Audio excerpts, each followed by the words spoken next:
Every human being, no matter how steady they appear on the outside, carries a storm within, a storm of thoughts, doubts, fears, and unfinished conversations that never make it past the mind. You could be surrounded by people, smiling, working, doing all the right things, and still feel like you're barely holding it together inside. And it's not because you're weak. It's because the world never taught you how to protect your mind.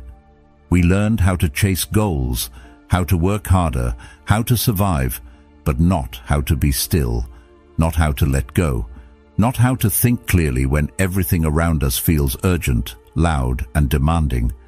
But what if the clarity you're searching for isn't something you find out there, but something you uncover within?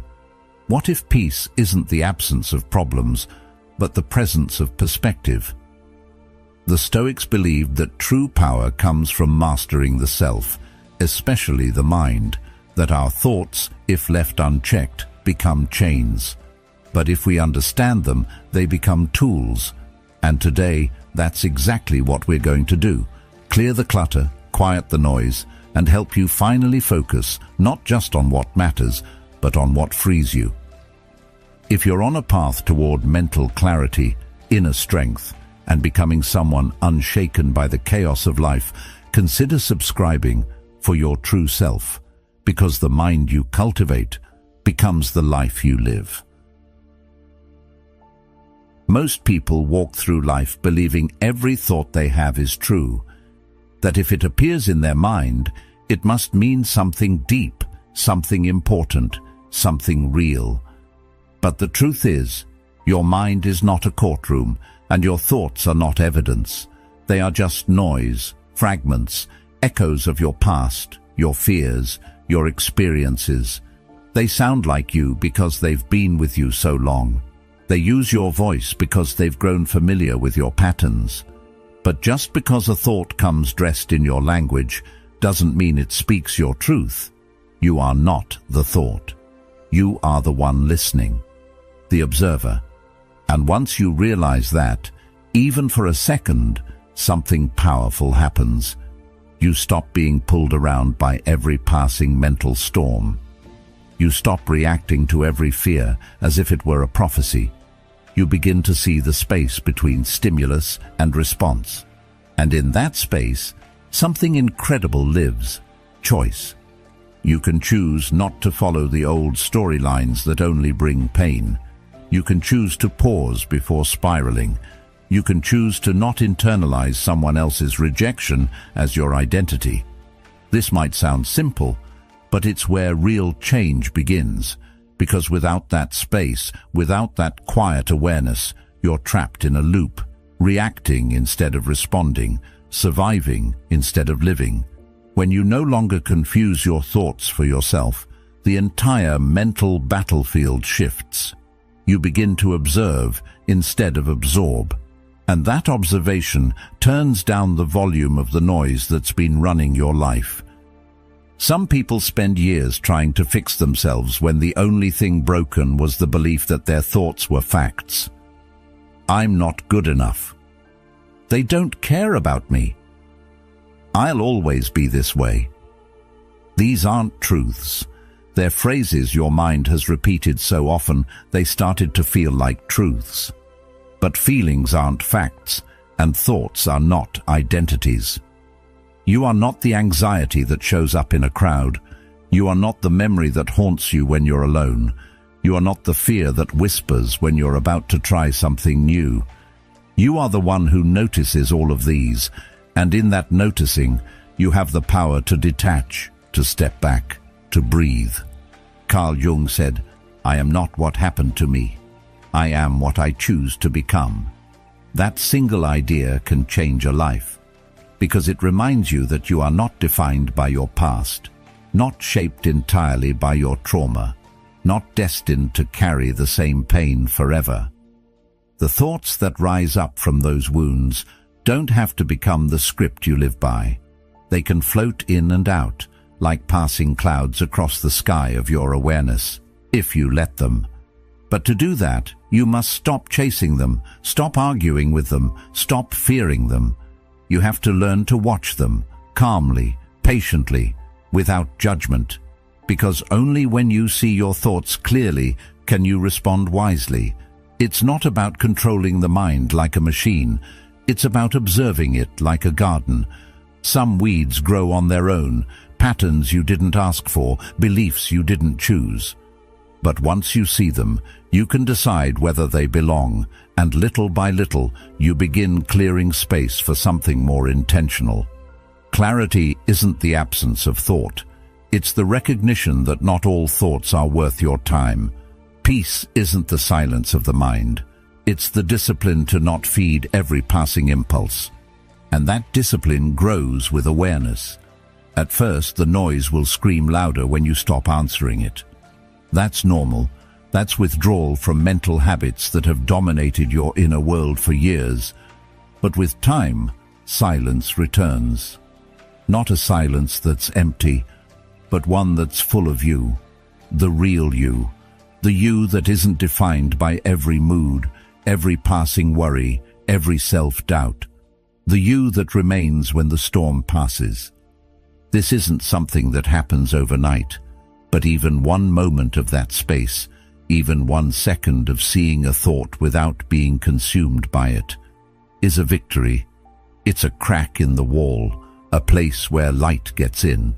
And the more often you create that space, the less you live on autopilot. You start catching yourself. You start making conscious decisions instead of emotional reactions. You begin to live your life, not just survive your thoughts. And that shift is everything. Because clarity doesn't come from thinking more. It comes from thinking less and noticing more. It comes from creating space between who you are and what your mind says you are. That space, that separation, is where your power lives. It's where your focus returns. It's where your energy stops being drained by what-if scenarios and starts being directed toward who you're becoming. That's when life begins to feel lighter. Not because the thoughts are gone, but because they no longer own you. So the next time your mind offers you a story that sounds painful, pause, breathe. Ask yourself, is this who I am, or is this just something I've heard so many times I started believing it? And then decide if it deserves your energy. Most of the time it doesn't. Most of the time it's just noise. And now you're learning to hear it without becoming it. That's how clarity starts. Not by erasing the mind, but by rising above the noise. Awareness doesn't begin as some grand awakening. It begins quietly, often in a moment when you catch yourself thinking the same old thought you've thought 1,000 times before. But this time, you notice it. You don't react. You don't follow it down its usual spiral. You simply pause and observe, almost like you're watching someone else's life play across the screen of your mind. And in that subtle shift, something incredible happens. You stop being a participant in the noise and you become a witness. That space between thinking and observing is where awareness is born, not as a loud breakthrough, but as a gentle unfolding. And the more often you practice this, the more you just sit with your mind instead of trying to fix, fight, or flee from it, the more you start to see it for what it is, not a monster to fear, but a messenger to understand. At first, the thoughts still come, the doubts, the fears, the memories. But they hit differently. They don't knock you over like they used to, because you're not inside them anymore. You're next to them, watching, learning, noticing the timing, the triggers, the tone. You begin to see that certain thoughts only show up when you're tired. Others only visit when you're lonely or uncertain. Some belong to old stories you never chose, but you've been carrying them anyway. And suddenly you realize, these aren't random. These are patterns, loops, scripts that have been playing for so long they became background noise. And now that you see them clearly, they start to lose their grip. What once felt like truth starts to feel like repetition. The thought that always tells you you're not enough, it no longer hits like a fact. It sounds like an echo, And like all echoes, it only survives if you keep shouting into the same cave. But you don't have to. You don't have to keep responding. Awareness means realizing you don't have to pick up every mental call that rings in your head. You can let it ring. You can let it pass. And in doing so, you weaken the chain that's held you in place. Still, awareness doesn't ask you to fight your thoughts. That's where many people get stuck, thinking that the goal is to silence the mind or erase the thought entirely. But the mind doesn't work like that. It's not about elimination, it's about illumination. What you bring into the light no longer has the same power over you, because when you watch something clearly, without running, without judging, you change your relationship to it. And that shift is the beginning of freedom. When you're unaware, those imagined realities feel urgent and real. Your body tenses, your breath shortens, you react. But when you're aware, you interrupt the cycle. You feel the tension and you trace it back. You question its origin. You realize that the thought you're stuck in today is just a cousin of the thought you had yesterday and the day before.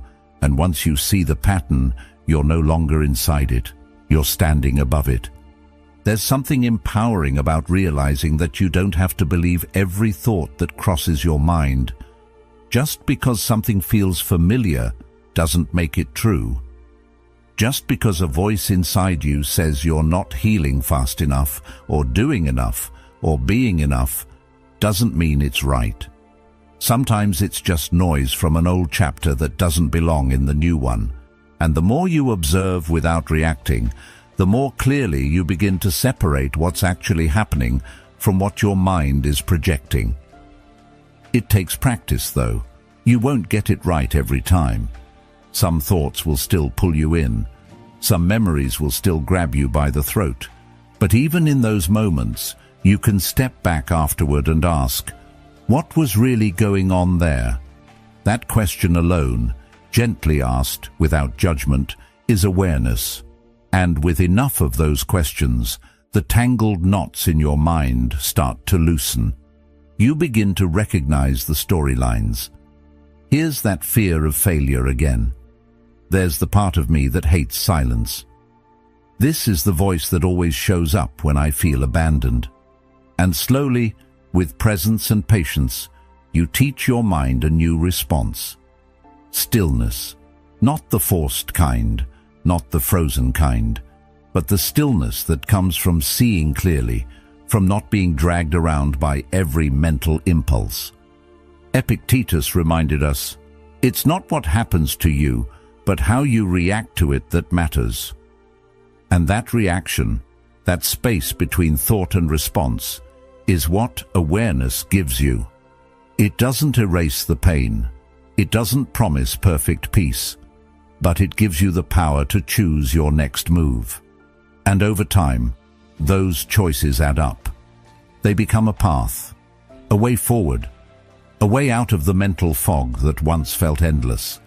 So if you've been feeling lost in your own head, if your thoughts feel like too much, too fast, too loud, start here. Not with control, not with resistance, but with attention. Just watch, just notice. Let your awareness do the work that effort never could. Because the mind begins to calm, not when you force it, but when you finally understand it. Some thoughts don't scream, they whisper. They sit quietly at the back of your mind, untouched, unnamed, but always present. You feel them in your chest before you recognize them in your head. You feel them when you're alone, when it's too quiet, when something small triggers something big. These thoughts don't linger because they're too powerful to overcome. They linger because they've never been brought into the light, never written down, never spoken aloud. They grow heavy not because they multiply, but because we carry them in silence. It's not always what we say that weighs us down. Sometimes it's everything we haven't said. And over time, that silence becomes its own kind of prison.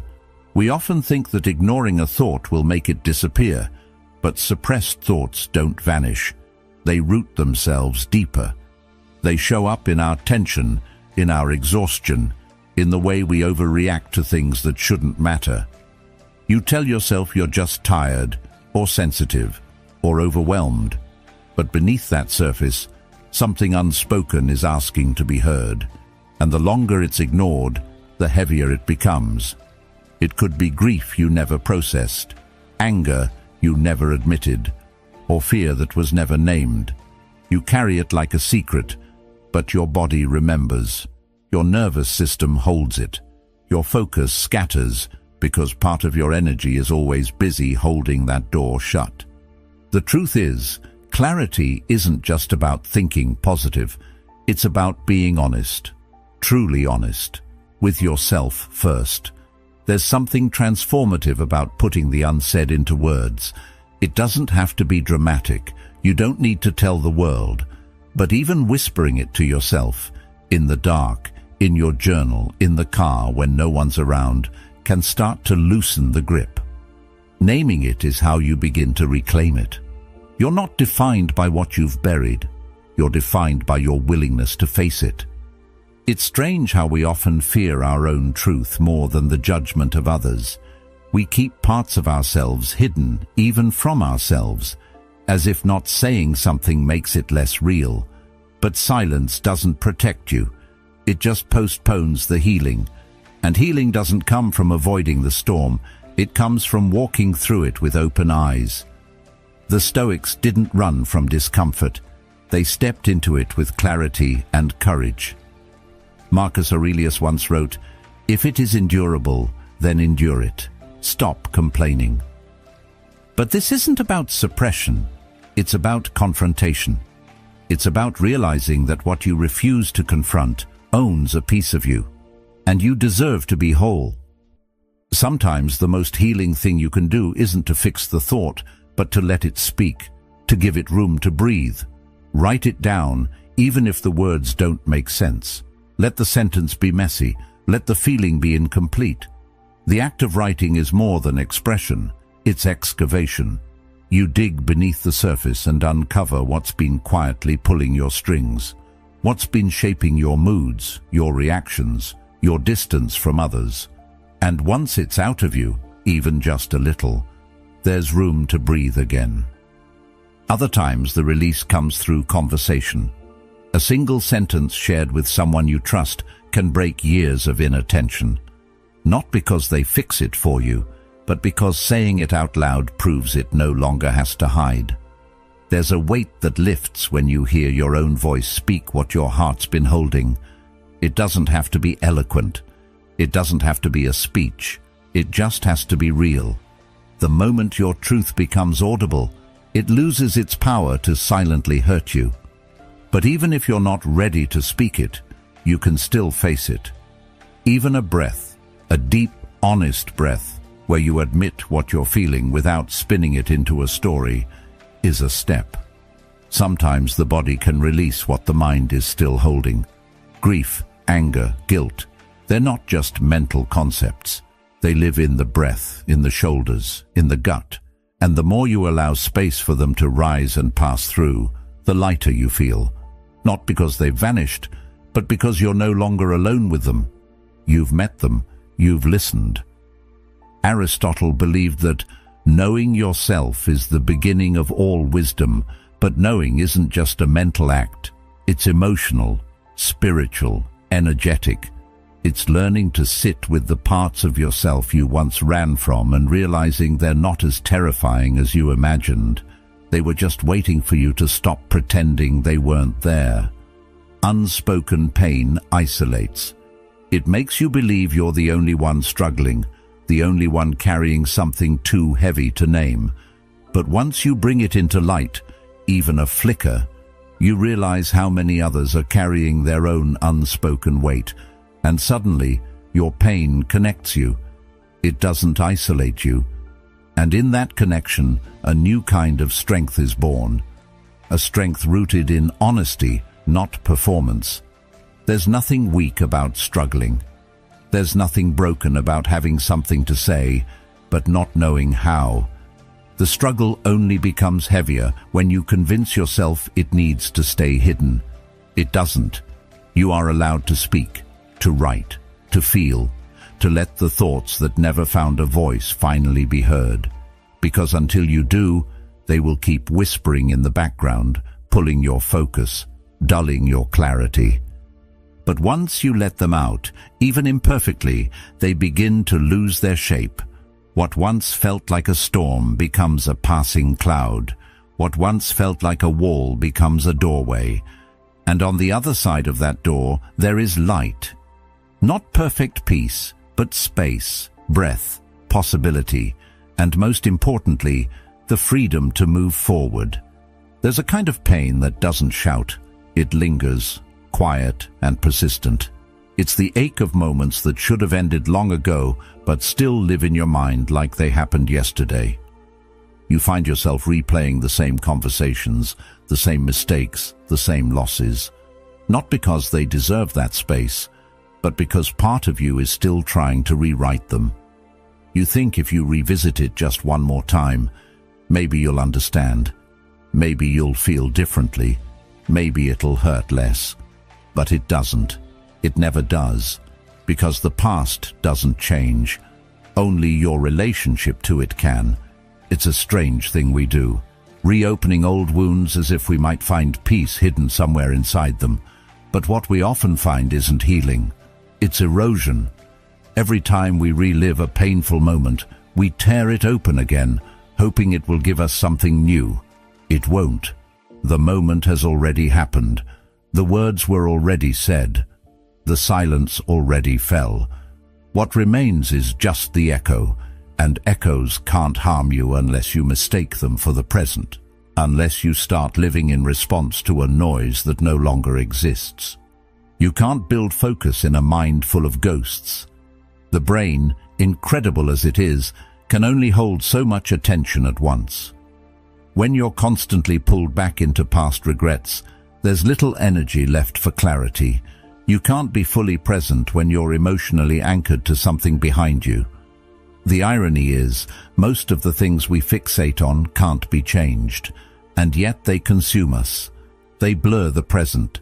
They make it hard to see what's right in front of us. You're not really stuck because of what happened. You're stuck because you haven't let go of what never gave you peace. Letting go doesn't mean you pretend it didn't matter. It means you stop giving it the power to define you. You stop trying to harvest new meaning from a season that already passed. You allow the wound to close, not because it wasn't deep, but because you deserve to stop bleeding. And that decision, that choice to release, is often the first real step toward mental freedom. Epictetus said, "People are not disturbed by things, but by the views they take of them." It's not what happened, it's how tightly you continue to grip it that causes the suffering. Sometimes we hold on because we think it protects us, that if we remember the pain, we won't make the same mistake. But memory isn't protection, awareness is. You don't need to carry the full weight of the past to learn from it. You don't need to relive it to honor the lesson. And you definitely don't need to let it run your life from the shadows. Forgiveness, especially of yourself, is not a weakness. It's not a soft option, it's a discipline. It takes strength to say, "I did the best I could with what I knew then, and now I choose to move forward." Forgiveness of others, too, isn't about them deserving it. Some people won't understand the damage they caused. Some will never change.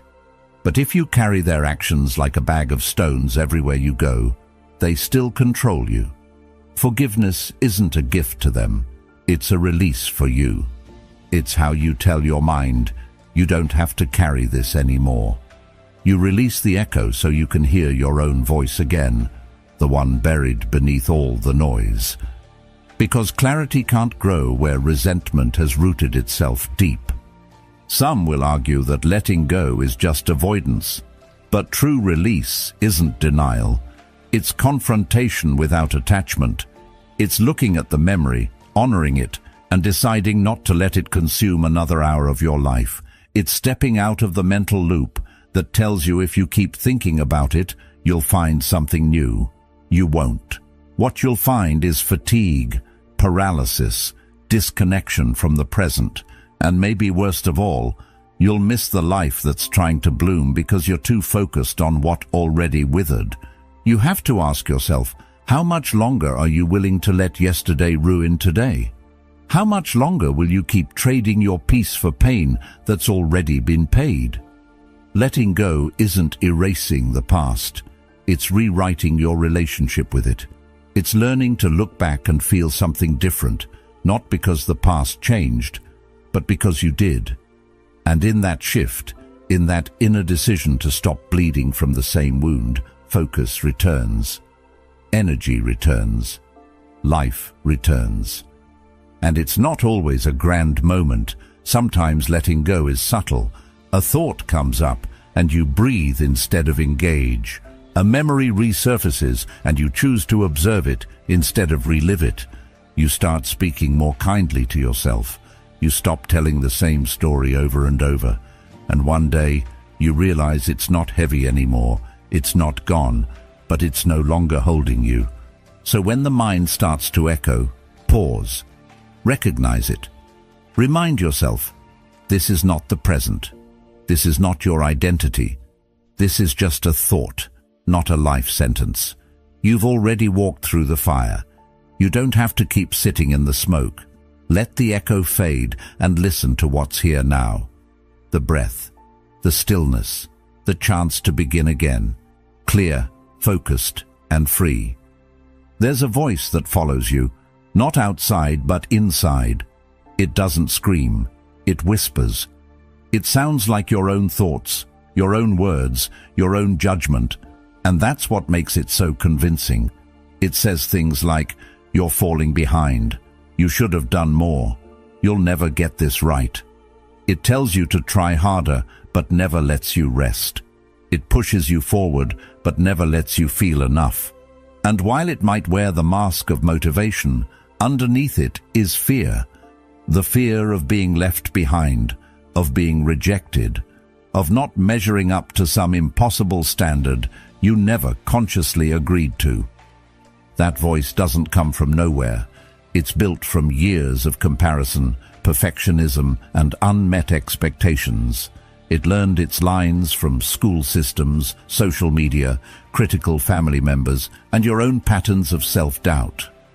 Over time, it became automatic, so automatic that you stopped questioning it. You just listened. And the more you listened, the more it shaped your choices. You stopped taking risks. You started shrinking.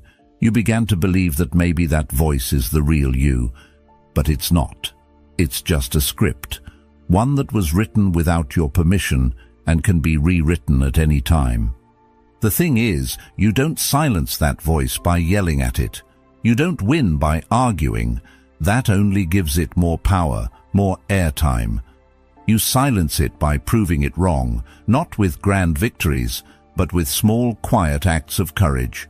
By showing up on days when everything feels messy. By taking one more step when the voice says you'll fail anyway. By choosing to believe that progress matters more than perfection. Because perfection is a lie the inner critic uses to keep you frozen. If it can convince you that anything less than flawless is failure, it wins. But the moment you choose motion over mastery, you start starving that voice. You don't need to wait for the voice to go away to begin. You begin with it present. And in doing so, you chip away at its authority. Every time you show up despite the fear, despite the doubt, you create evidence, real, lived proof that the voice isn't telling the full story. And the more evidence you gather, the quieter it becomes. Not because it's gone, but because you're no longer giving it your full attention. Your focus shifts. You start listening to a new voice, the one rooted in experience, not fear. That new voice won't be perfect either. It may still hesitate, but it will feel different. It will feel like kindness, like clarity, like you finally have your own back. Carl Jung once wrote, "The most terrifying thing is to accept oneself completely, and maybe that's why the inner critic exists, to keep us from doing that." Because once you accept yourself, not just the good, but the flaws, the mess, the unfinished parts, you become unshakable. The critic loses its leverage when there's nothing left to shame. Of course, the voice will still try. It will come back when you're tired, when you're stretched thin, when you fail or fall short. It will say, "See, you never changed, but you'll know better now." You'll know that failure doesn't define you, it informs you. You'll know that one bad day doesn't undo the steps you've taken, and in that knowing, there's peace. Not the kind that comes from everything being perfect, but the kind that comes from trusting yourself, even when things aren't. You don't owe that voice a single explanation. You don't have to justify your pace or your growth to anyone, especially not the version of you that was shaped by fear. What matters is how you show up now. What matters is that you keep choosing to try, to learn, to care, even when it's hard. Especially when it's hard, because every time you do, you prove something important, that you are not the voice in your head. You are the one who chooses what to do next. Seneca said, "We are more often frightened than hurt, and we suffer more in imagination than in reality." And that's what the inner critic does best. It builds imagined fears and dresses them up as truth.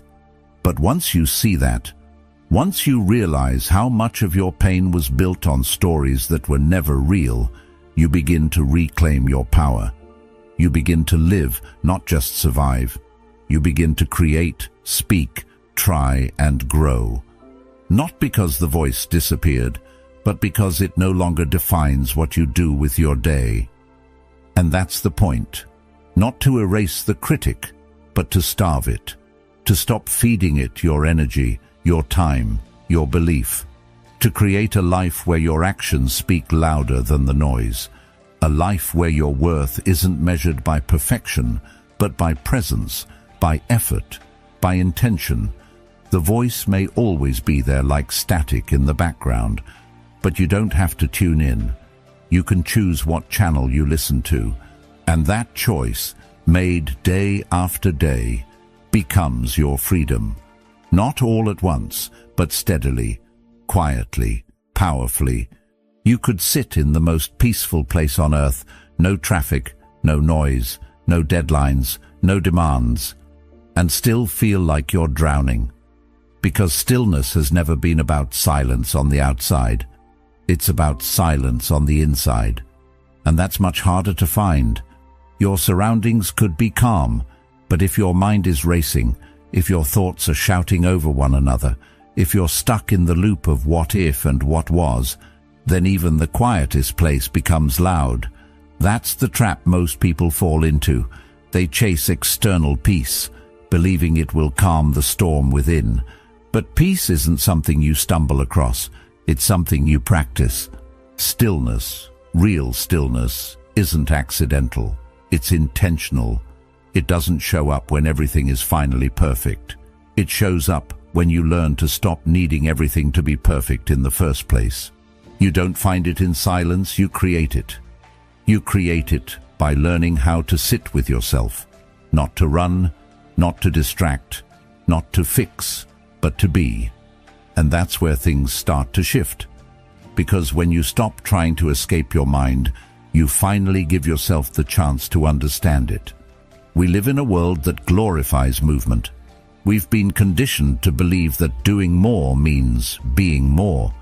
So when we pause, even briefly, we feel guilty, unproductive, behind. But what if the most valuable thing you could do is nothing at all? Not in the sense of laziness or indifference, but in the sense of presence, real, rooted presence.